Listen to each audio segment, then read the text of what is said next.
Hello students, कैसे हैं आप सब। होपफुली आप सब बढ़िया कर रहे होंगे और मैं हूं आपकी अपनी प्यारी बायोलॉजी एजुकेटर रितु मैम। आज मैं आप लोगों को गाइड करूंगी नीट 2027 के लिए आपको बायो के लिए कैसे फॉलो करना है, बायो के लिए क्या स्ट्रेटेजीज आपको फॉलो करनी है। और अगर आप लोग हमारा अल्फा 720 बैच फॉलो कर रहे हैं तो हम लोग आपको क्या क्या प्रोवाइड करेंगे, क्या क्या आप लोगों को इस बैच से मिलेगा। सबसे पहले हमारा जो नीट का जो सिलेबस है, ठीक है, 100% सिलेबस में बात करूं, उसमें 50% जो कंट्रीब्यूशन है वो बायो का है। तो पहली बात जो याद रखनी है कि बायो को आपको फर्स्ट प्रायोरिटी देनी है। क्यों? 720 मार्क्स में से हमारी बायो कितना कंट्रीब्यूट करती है? 360 मार्क्स। तो 360 मार्क्स इज नॉट, हम बोल सकते हैं बहुत कम मार्क्स है, नहीं। आपकी मेन जो वेटेज है यहाँ पे बात कर सकते हैं 50% वो कौन है? बायो। तो आपको बायो को लास्ट में नहीं रखना है, बायो को आपको प्रायोरिटी देनी है। उसमें उसके बाद अगर बात करें 180 मार्क्स की आती है हमारी फिजिक्स एंड 180 मार्क्स की आती है केमिस्ट्री। तो अगर 100% में से बात करें 50% बायो, 20% केमिस्ट्री एंड 20% क्या होती है? फिजिक्स कंट्रीब्यूट करती है। अब आगे बात करते हैं कि कैसे हमें करना चाहिए इसको। सबसे पहले अगर मैं बात कर लेती हूँ हमारी क्लास 11 एनसीईआरटी में, अगर मैं बात कर रही हूँ बोटनी के चैप्टर्स की, यहाँ पे हम लोग क्या क्या पढ़ेंगे? हम लोग पढ़ेंगे living world, biological classification, plant kingdom, हमारा morphology of flowering plant, anatomy of flowering plant. Next हमारा हो गया cell the unit of life, biomolecule, cell cycle and cell division, photosynthesis in higher plant, respiration in plant, plant growth and development. ये हमारे कौन से, ये botany का portion बता रही हूँ जो मैं करवाने वाली हूँ। पूरी बायो मैं खुद करवाने वाली हूँ, तो आप लोगों के लिए वो दिक्कत नहीं होगी कि कई बार होता है ना, टीचर्स जब चेंज होते रहते हैं कि मैम उस टीचर का समझ में नहीं आ रहा, क्योंकि एक है ना आपका एल्गोरिदम बन जाता है एक टीचर के साथ, है ना, एक सेम पेज पे आप आ जाते हो। तो यहाँ पे एक ही टीचर है, सेम वाइब होगी, वही टीचर आपको गाइड करेगा। क्योंकि वैराइटीज ऑफ टीचर अगर होते हैं तो आपको क्या है, आपको कंफ्यूज हो जाते हो कि मैम उनकी सुने, उन सर की सुने, किसकी सुने, ठीक है। तो बायो को गाइड करने के लिए मैं आपके साथ हूँ। स्टार्टिंग से करेंगे, बेसिक से करेंगे, कॉम्प्लेक्स तक करेंगे, बिल्कुल सिंपल वे में पढ़ाऊंगी। बहुत ज्यादा पढ़ना जरूरी नहीं होता, नीट में आपको नीट ओरिएंटेड पढ़ना है। बायो में अगर बात करूं तो एनसीईआरटी आपकी सब कुछ है। 95% जो सिलेबस है अगर बात करूं पेपर में, जो कहां से आता है? Direct from the NCERT. तो स्टिक टू एनसीईआरटी, ठीक है। चलिए उसके बाद अगर हम जूलॉजी की बात करें, 11th में कौन से चैप्टर हैं मैम जो जूलॉजी में आते हैं? इसमें देखिए तो फर्स्ट हमारा होगा एनिमल किंगडम। नेक्स्ट हम बात करेंगे स्ट्रक्चरल ऑर्गेनाइजेशन इन एनिमल्स। हम सब कुछ वो करेंगे जो एनटीए ने अपने सिलेबस में दिया है, कुछ उन्होंने एनसीईआरटी से हटा दिया है, लेकिन अगर नीट में आ रहा है तो वो हमारे लिए इम्पोर्टेंट है। नेक्स्ट हमारा चैप्टर कौन सा रहेगा? ये हमारा पूरा क्या रहेगा? Human physio.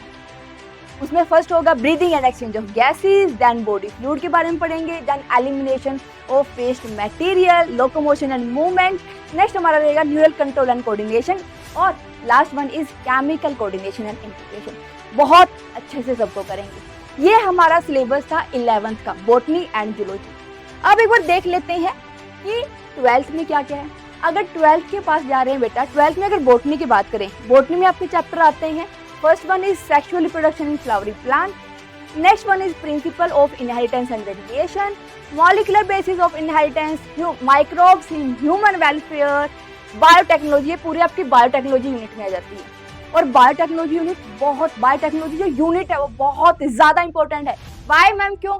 क्योंकि बेटा अगर मैं बात करूं अप्रोक्स 10 क्वेश्चन हर साल, 10 क्वेश्चन आते ही आते हैं किससे? बायोटेक्नोलॉजी से। ज्यादा बड़ा चैप्टर भी नहीं है, ज्यादा बड़ी यूनिट भी नहीं है वो, और बिल्कुल ही एनसीईआरटी बेस्ड क्वेश्चन आते हैं, आउट ऑफ द बॉक्स नहीं आते एनसीईआरटी बेस्ड क्वेश्चन। तो आपको मैं ऐसे बायो पढ़ाऊंगी ना, और साथ में एनसीईआरटी ऐसे पढ़ाऊंगी ना, आपको बताऊंगी भाई क्वेश्चन कैसे बनते हैं, कैसे आपको क्वेश्चन निकालने हैं। क्योंकि मेन टारगेट आपका होना चाहिए नीट ओरिएंटेड होकर पढ़ना, और क्वेश्चन बनने चाहिए हमारे पेपर के अंदर। फिर एक बार देख लेते हैं कि जूलॉजी में कौन से चैप्टर आते हैं। जूलॉजी में हम लोग पढ़ेंगे, पहला हमारा चैप्टर होगा human reproduction, next reproductive health, evolution, human health and disease, फिर हमारा आ जाएगा organism and population, ecosystem, and last one is biodiversity and conservation. ये हमारे क्या, ये चैप्टर हैं आपके।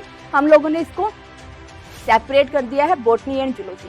ये आपके 12th का है, पीछे मैंने बताया वो हमारा 11th का सिलेबस था। तो ये हमारा मिक्स रहेगा, ये भी नहीं होगा पूरा की प्रॉपर पूरा 11th करवा रहे हैं पहले फिर पूरा 12th करवा रहे हैं, नहीं। आपके सजेशन के अकॉर्डिंग हम लोग थोड़ा सा मोल्ड भी कर सकते हैं कि मैम मिक्स चलिए, बॉटनी जूलॉजी मिक्स चलेगी, ये नहीं होगा पहले पूरी जूलॉजी हो रही है फिर बॉटनी हो रही है, नहीं, मिक्स चलेगा आप लोगों का।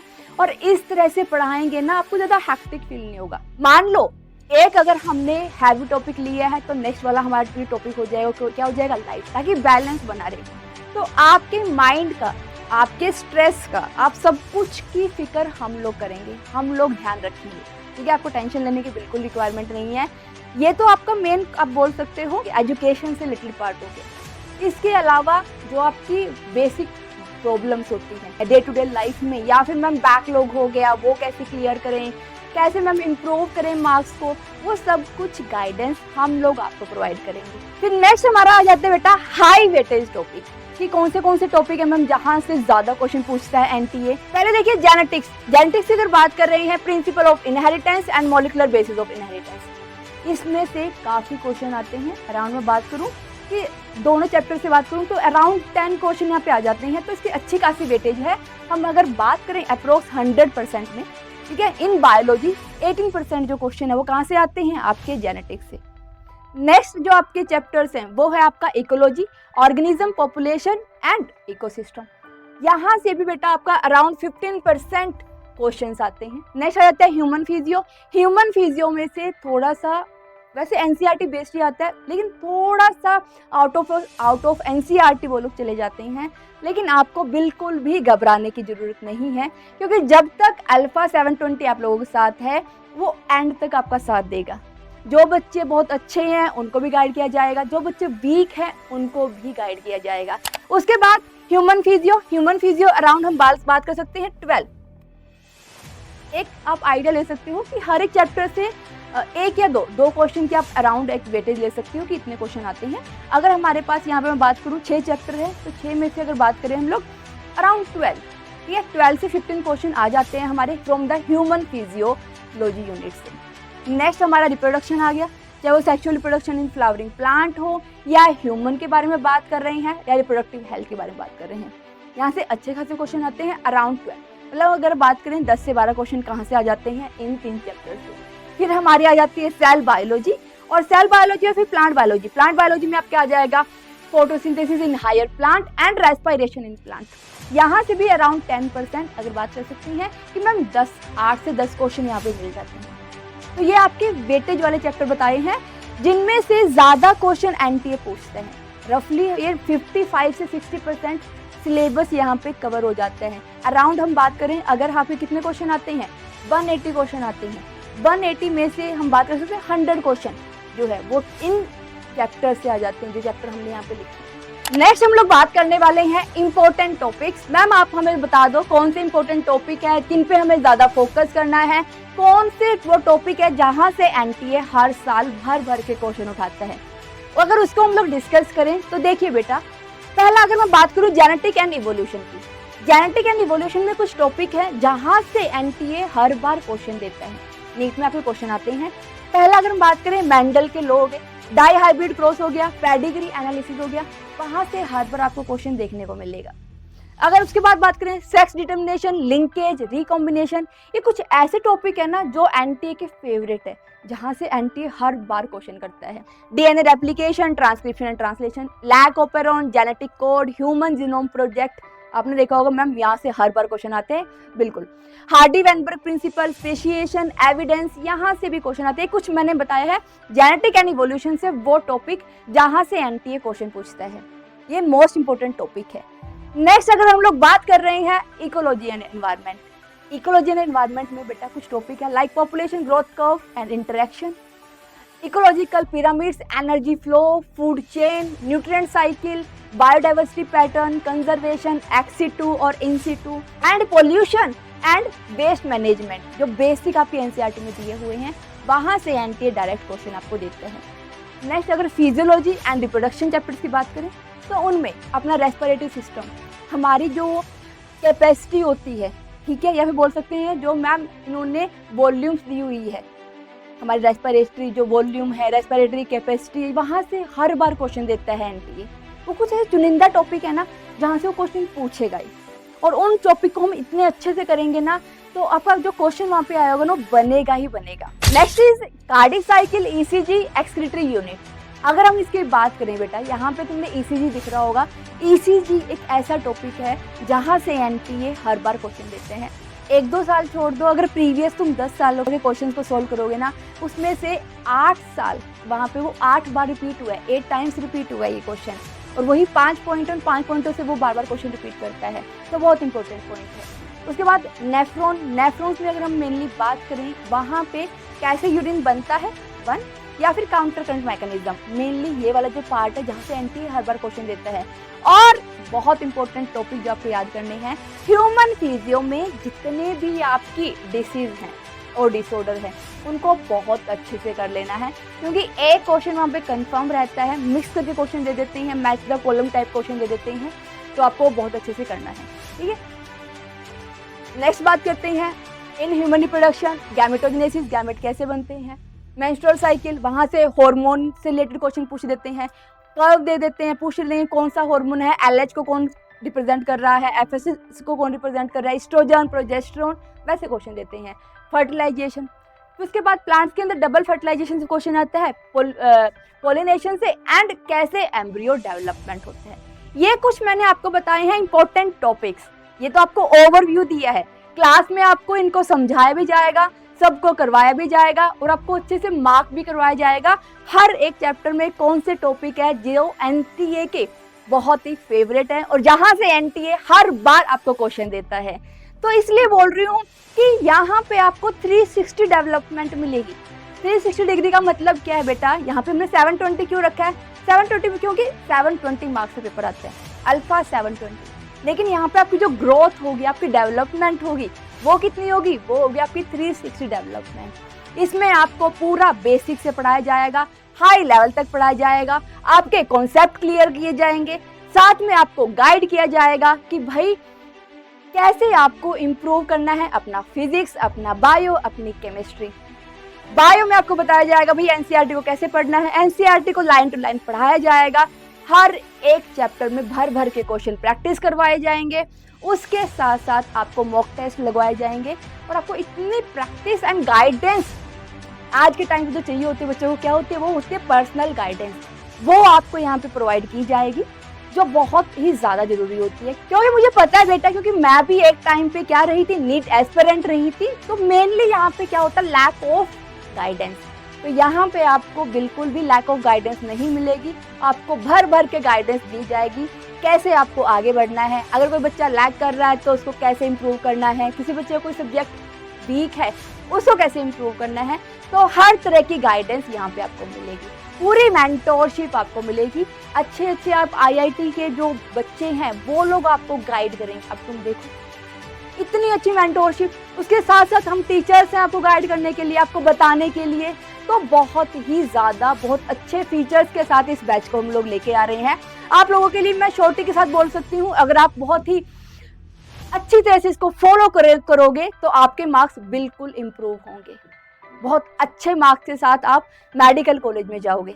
नेक्स्ट वन इज मैम, इसमें हम लोग क्या क्या करेंगे। अब जो अगर ड्रॉपर है, या फिर मैं बात कर रही हूँ जो 12th के साथ फॉलो कर रहा है, तो 12th वालों के लिए क्या होना चाहिए, 12th वालों को क्या करना है, यहाँ पे हमें नए चैप्टर्स तो करने हैं 12th के, उसके साथ साथ आप लोगों को 11th के चैप्टर्स को रिवाइज करते चलना है। क्यों, क्योंकि वो साथ में स्कूल भी जा रहा होगा वो बच्चा, तो स्कूल का भी होमवर्क आएगा, तो उसके लिए बर्डन ज़्यादा हो जाता है। तो यहाँ पे आपको साथ साथ में 11th को भी टाइम देना है। अब आगे देखिए, उसके बाद अराउंड आपका अक्टूबर दिसंबर तक क्या हो जाना चाहिए, आपका कंप्लीट फुल सिलेबस हो जाना चाहिए। अराउंड अक्टूबर दिसंबर तक आपका पूरा क्या होना चाहिए, एटलीस्ट एक बार आपके गो थ्रू हो जाने चाहिए जितने भी आपके चैप्टर्स हैं वहाँ पे। और साथ में जो एनसीईआरटी बेस्ड, अगर बायो के लिए बोल रही हूँ, बायो के लिए कॉन्सेप्ट के साथ साथ एनसीईआरटी आपका मेन बोल सकती हूँ मेन बुक है, और कोई बुक खरीदने की ज़रूरत नहीं है। फिर उसके बाद जैन एंड फेब में आपको स्टार्ट कर देना है फर्स्ट फुल रिवीजन, ठीक है, अराउंड दिसंबर तक आपका कंप्लीट हो गया सिलेबस। फिर आपको जैन से क्या करना है, जैन से हम लोगों को मैम रिवीजन स्टार्ट कर देनी है, और साथ में जो PYQ क्वेश्चन है उनको लगाना स्टार्ट कर देना है। PYQ क्यों जरूरी होती है, बायो में तो बहुत ज़्यादा जरूरी है, क्योंकि PYQ से हम एनालाइज कर पाते हैं, क्या एनालाइज कर पाते हैं कि एनटीए कहाँ से क्वेश्चन उठाते हैं, किस तरह के क्वेश्चन उठा रहा है। और अभी अगर आप लोग एनालाइज करोगे इन 2026 एंड रीनीट हुआ था 2026, अराउंड मैं बात कर सकती हूँ, बहुत सारे क्वेश्चन थे जो हमने PYQ के उठाए थे डायरेक्ट। कुछ तो डायरेक्ट उठाए थे, कुछ का तो थोड़ा सा स्टेटमेंट चेंज किया था, वैसे ही। तो बायो के लिए तो मैं बोलूँगी PYQ मस्ट है, NCERT मस्ट है, बहुत अच्छे से आपको इन दोनों को फॉलो करना है। फिर क्या करेंगे हम लोग, जब हम मार्च में आ जाएंगे, मार्च अप्रैल में, अब हम लोग फुल लेंथ मॉक टेस्ट लगाने लग जाएंगे। हमारे पहले क्या हो गए, फुल रिवीजन हो गया, उसके बाद फुल लेंथ मॉक टेस्ट आप लोग लगाना स्टार्ट कर दो मार्च एंड अप्रैल में। 2 से 3 फुल मॉक टेस्ट आपको वीकली लगाने ही है। यहाँ पे तुम लोग गलती क्या करते हो, यहाँ पे मैम हम लोग गलती करते हैं, एग्जाम दिया उसको रख दिया, एनालाइज नहीं करते हो, ये नहीं देखते हो आपकी कहाँ पे गलती है। बेटा जो आपके जितने भी एग्जाम है, फ्रॉम द स्टार्टिंग में बोल रही हूँ, स्टार्टिंग से एनालाइज करना स्टार्ट करो कि भाई कहाँ पे मेरी मिस्टेक हो रही है, बायो में कहाँ पे मिस्टेक हो रही है, कुछ सिली मिस्टेक थी क्या, या कुछ मेरा कॉन्सेप्ट वीक रह गया, या मैंने कुछ ढंग से नहीं पढ़ा, किस तरह की मिस्टेक है उसको लिखो, एनालाइज करो, उस टॉपिक को स्टार मार्क कर लो कि ये टॉपिक मेरा वीक है, इसको मेरे को ज़्यादा टाइम देना है। फिर नेक्स्ट फाइनल रिवीजन होगी आपकी मई में मतलब मई में क्या होगा आपका फाइनल। मैम उस टाइम क्या हो जाता है, फर्स्ट वीक में आपका एग्जाम हो जाता है।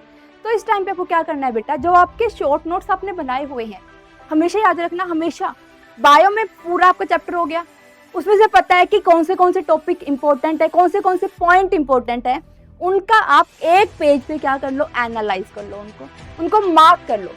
शॉर्ट नोट्स बनाने हैं हर एक चैप्टर का, 1 पेज का या 2 पेज का, मैक्सिमम 2 पेज के आपको क्या बनाने हैं, शॉर्ट नोट्स बनाने हैं। वो इंपॉर्टेंट पॉइंट्स वहाँ पे लिखने हैं जहाँ से क्वेश्चन एंटी उठा रहे हैं, वो पॉइंट्स लिखने हैं जहाँ जो तुम लोग भूल रहे हो, एंड वो पॉइंट्स इंक्लूड करने हैं जो मैम ने बोला है कि यहाँ से क्वेश्चन आएगा, या ये टॉपिक है, इस टॉपिक में ये वाला लाइन है, यहाँ से क्वेश्चन उठाता है एंटी। उनको आपको बार बार रिवाइज करना है। रिवीजन के लिए आप पूरी नहीं बायो उठा सकते हो लास्ट में, नहीं, आपको वो पॉइंट उठाने हैं। तो बहुत ज़रूरी है लास्ट मोमेंट में रिवीजन करने के लिए। और सबसे ज़रूरी जो है वो आपकी हेल्थ। अगर आप हेल्दी हो मेंटली, फिजिकली, सोशली और मैं बोल सकती हूँ इमोशनली, अगर आप हर तरह से हेल्दी हो तभी आपको क्या बोला जाता है, एक हेल्दी पर्सन बोला जाता है। तो आपको हेल्दी रहना बहुत ज़रूरी है। आपको अराउंड 7 आवर्स की नींद लेनी बहुत ज़्यादा ज़रूरी है। प्रॉपर नींद लो, प्रॉपर डाइट लो, अपने खाने का ध्यान रखो, कुछ मेंटल एक्सरसाइज करो ताकि आप लोग मेंटली थोड़ा पीस रहे भाई।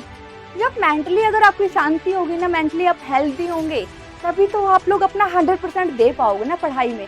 क्योंकि अगर आप मेंटली हेल्दी हो ना, मैं बोल सकती हूँ चांसेस बहुत ज़्यादा बढ़ जाते हैं एग्ज़ाम को क्लियर करने के। क्योंकि हमारा ये है ना, ये अगर आप यहाँ से बहुत स्ट्रॉन्ग हो ना, तो आपको कोई भी नहीं आपको हरा सकता। नेक्स्ट कुछ आपको स्मार्ट स्ट्रेटेजी टिप्स मैं आपको बता रही हूँ।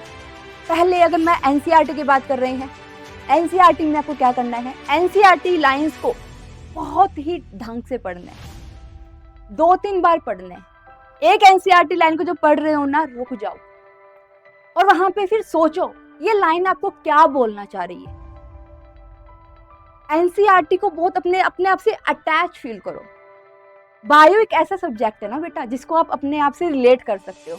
बायो ऐसा सब्जेक्ट नहीं जिसको आप रिलेट नहीं कर सकते। लाइक ह्यूमन फिजियो, हमारे बॉडी के अंदर जो हो रहा है वही तो हम बाहर पढ़ रहे हैं ना, तो रिलेट करो। प्लांट फिजियो जो आपके एनवायरनमेंट में हो रहा है, एनालाइज करो।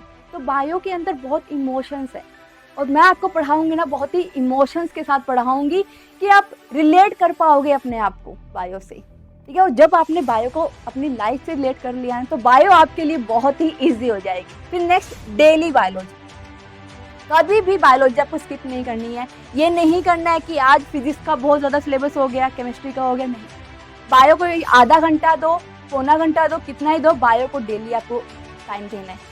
बायो को नहीं छोड़ना है क्योंकि 50% जो पोर्शन आ रहा है वो कहाँ से आ रहा है, बायो से आ रहा है। तो बायो को आपको डेली, क्यों, क्योंकि बायो एक ऐसा सब्जेक्ट है ना जिसको आपको मेमोराइज करना पड़ेगा। सिंपल सी बात है, एक नया रोड है, आप लोग नहीं जानते भाई कि मुझे कहाँ से कौन से पे, आप लोग तो गूगल मैप से आप जाते हो। लेकिन अगर आप 1 दिन 2 दिन 3 दिन आप उसी रोड से जाओगे तो आपका दिमाग में क्या है, मेमोरी, वो आप मेमोरी की फॉर्म में स्टोर हो जाता है। उसके बाद आपको मैप नहीं देखना पड़ता। बस वैसे ही बायो है। बायो डिफिकल्ट नहीं है, बायो को आपको सिर्फ रिवाइज करना है। तो बायो को कभी भी आपको बैक एंड पे नहीं रखना है कि लास्ट में देखेंगे, नहीं। बायो एक ऐसा सब्जेक्ट है जिसको आपको बार बार रिवाइज करना होगा। नेक्स्ट क्या करना है, वीकली टेस्ट। जैसे ही आपके टॉपिक कंप्लीट हुए, क्या हुआ है, आपको एनालाइज कैसे होगा कि ये टॉपिक मेरे को कितना आता है, कितना मेरे को समझ में आया, या कितना मेरे को इसको रिवाइज करना है। उसके लिए क्या करना है, आपको वीकली टेस्ट देने हैं। Next one, PYQ practice. जैसे ही चैप्टर हुआ, चैप्टर कंप्लीट हुआ, पीवाईक्यू लगाओ।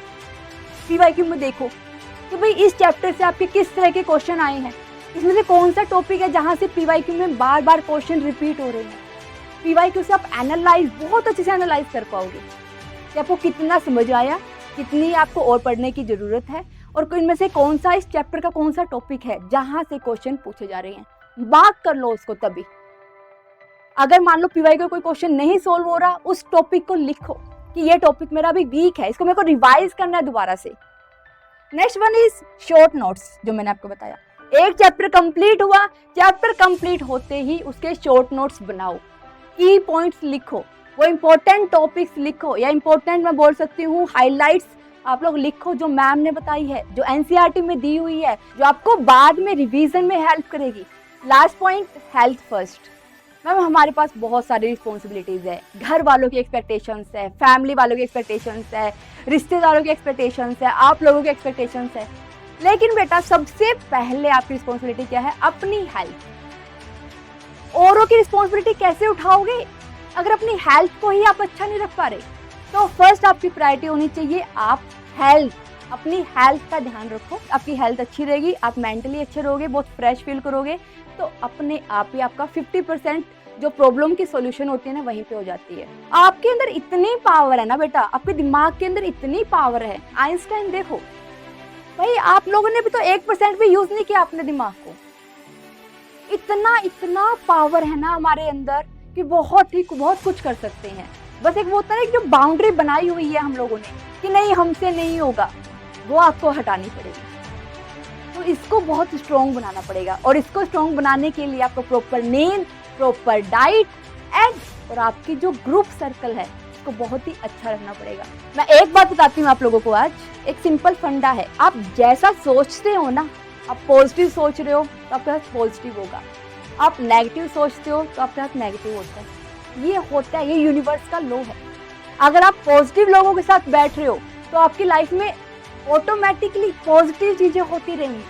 लेकिन अगर आप उन लोगों के साथ बैठ रहे हो जिन्होंने मान लो कभी बिजनेस ही नहीं किया, जिन्होंने कभी पेपर क्रैक ही नहीं किया, तो वो क्या बोलेंगे आपको? नहीं हो सकता, बिजनेस में सक्सेसफुल नहीं हो सकते। भाई जिन पंतों ने किया ही नहीं है तो तुम उनसे क्यों सुन रहे हो, तुम उनसे गाइडेंस ही क्यों ले रहे हो? आपकी सराउंडिंग ऐसे रखो जो अच्छी क्लास की हो, जिनकी मेंटालिटी अच्छी हो, क्योंकि आप अगर अच्छे लोगों के साथ बैठोगे ना, अच्छा सुनोगे और यस में कि हाँ ये हो सकता है, हाँ तुम ये कर सकते हो, इसमें तुम सक्सेसफुल होगे, नहीं होगे वर्ड नहीं आना चाहिए, होगे, तो आपका 50% काम तो वहीं पे हो जाता है। इसी के साथ आप लोगों से मैं अलविदा लेती हूँ। होपफुली आप लोगों के लिए ये वाला सेशन हेल्पफुल रहा होगा। बस जो मैंने आपको गाइडेंस दी है उसको अच्छे से फॉलो करना। मिलते हैं नेक्स्ट सेशन में। Thank you so much.